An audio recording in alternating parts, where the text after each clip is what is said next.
Pokemon really are some amazing creatures, aren't they? They range anywhere from cute and adorable to ferocious and intimidating, and please don't eat me. However, there's one question that almost every Pokemon fan asks themselves at least once in their lifetime. Why are there so many Pokemon? Seriously, why are there over 700 different species and growing in this universe? Well, I think the answer can be found through everyone's favorite Pokemon trainer, Ash Ketchum.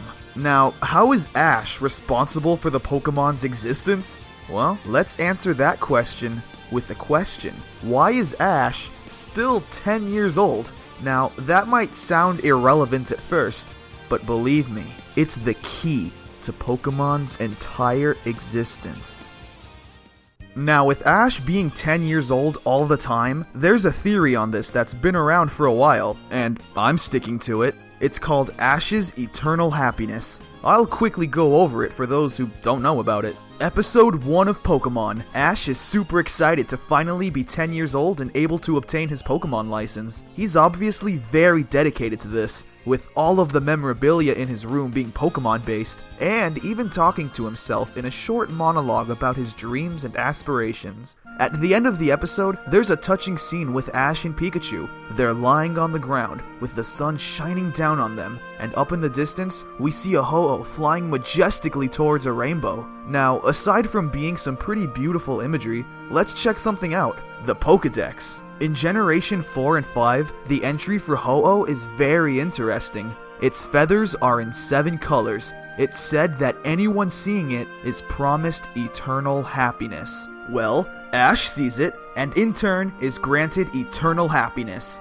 But what exactly is eternal happiness to a 10-year-old boy? The only thing Ash really cares about is being a Pokemon master, catching them all. That's his idea of eternal happiness. So, it's granted to him. Ash would get to stay 10 years old forever, traveling the world, meeting new friends, catching all the Pokemon, and becoming the best. And that's where things get interesting. The original 151 Pokemon and a few others are natural creatures of that universe. Just like how we have lions, bears, and wolves, the Pokemon world have Charizards, Venusaurs, and Pikachus. Now, what does that mean about the other 700 Pokemon? Well, it's possible that they were created specifically for Ash.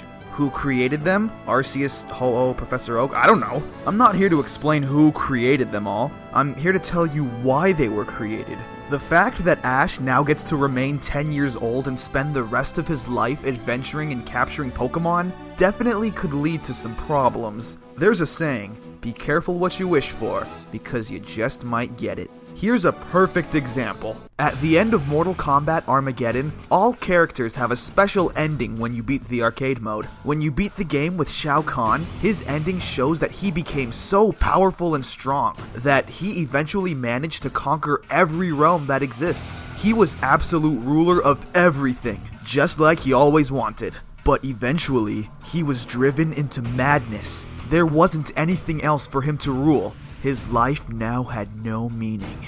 Now spread to all of these different kids all over the world that now get to experience the joy of having Pokemon. And because of Ash, Pokemon will always exist. Ash gets to be 10 years old forever. And in turn, whenever we pick up the new game or watch the new TV show, we get to be 10 years old all over again, catching the new Pokemon to become the best. Ash is a representation of us. At the beginning of the video, I said the key to Pokemon's existence is being 10 years old.